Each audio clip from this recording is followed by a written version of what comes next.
Welcome to Psychology of the Daf. We are in Gemara Pesachim, Daf Samach Vav. And I'd like to ask you, is getting angry just a bad habit and a poor character trait? Or does it cause or represent worse kind of damage? Is anger only a problem if it comes out in aggression? Or is a state of rage morally problematic, even if physically kept in check? The Gemara in Shabbos on Kuf Hey Amud Beis warns, Rabbi Shimon ben Elazar says in the name of Hilfa bar Agra, that one who tears his clothing in anger, or breaks vessels in anger, or scatters money in anger, should be considered as if he is Oved Avodah Zarah, as if he worships idols. And the Gemara explains, because if he's out of control and he follows his rage, who knows what he'll do next.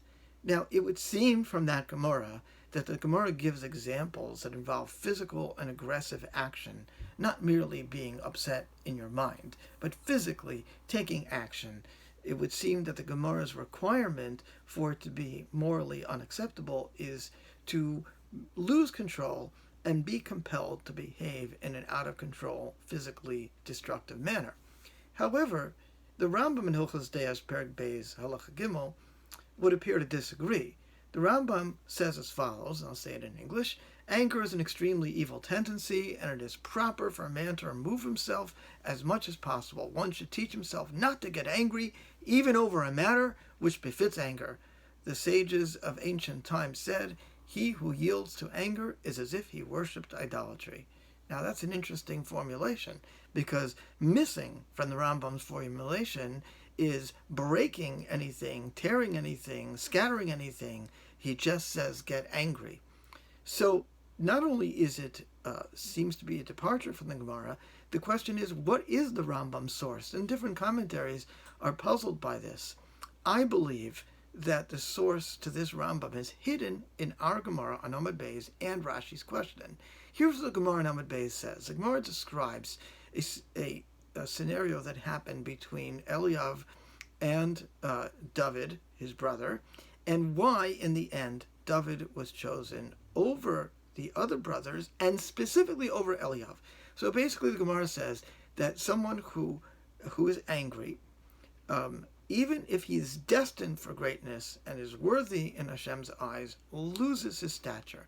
And they bring a proof from Eliav, because when Shmuel was vetting the different brothers of Yishai through Hashem's agency, each brother comes and Hashem tells Shmuel, no, that's not the one, no, that's not the one. When it comes to Eliav, Hashem just doesn't say that he's not the one. No, he says, look not at his appearance, nor at his height or of his stature, for I have rejected him. The Gemara sees from there that there was an act of rejection, meaning even though technically, because of his height, his appearance, his strength, maybe even his wisdom, Eliav was leadership material, he lost that ability because he was angry. And this is where it gets interesting. What is the proof text that Eliav gets angry?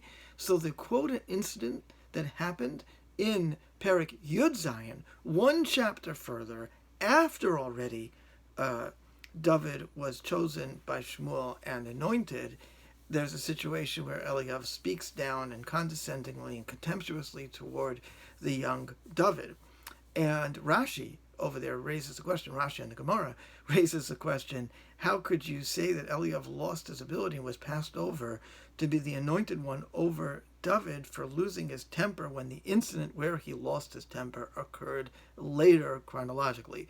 To this, Rashi says that no, that pasuk, the proof text in Perek Yud Zayin, was merely a Gilui Milsa. It showed the style of Eliav and his behavior and his comportment and his predilections. And we're to assume from Rashi, I would say, that he still lost his temper and took action physically, Eliav, in other words, being consistent with the Gemara in Shabbos on Kuf Hey Amud Beis. However, the first time that it comes out in the Psukim is in a later event. But Eliav behaved that way throughout his life, and therefore he was not eligible, even though in other ways he would have been eligible to be that kind of material. Now, I would like to suggest that the Rambam held of Rashi's kasha and used his answer, but slightly differently. I would like to suggest that the Rambam held, from here you see that it is not about what you do. It's not about the action that Eliyav took in the future. It's about the predisposition, the state of mind and character of Eliyav.